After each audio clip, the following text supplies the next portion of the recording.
James, shrewd, self-assured tycoon. But one wrong investment, a deal too good to be true, led to his downfall.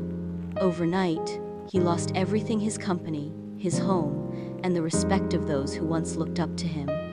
Friends disappeared, creditors knocked on his door, and the once proud entrepreneur found himself struggling just to get by.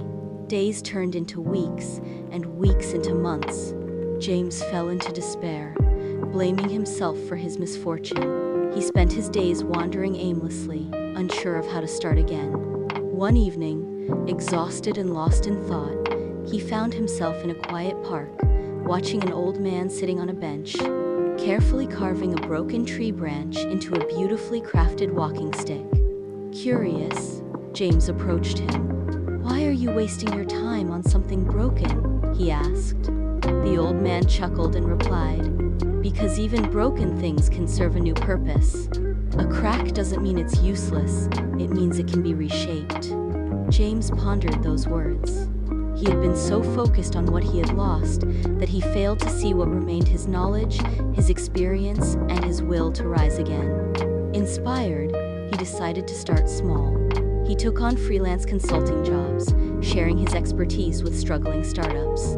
Though the money wasn't much at first, he slowly regained his confidence.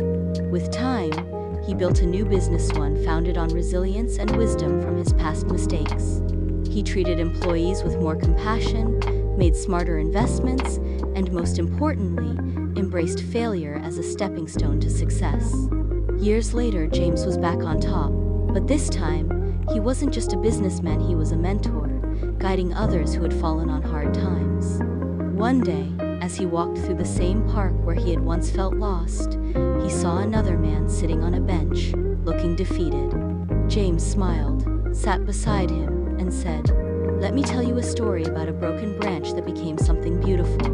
Failure is not the end. It is an opportunity to rebuild stronger and wiser. Those who embrace their setbacks and learn from them will rise higher than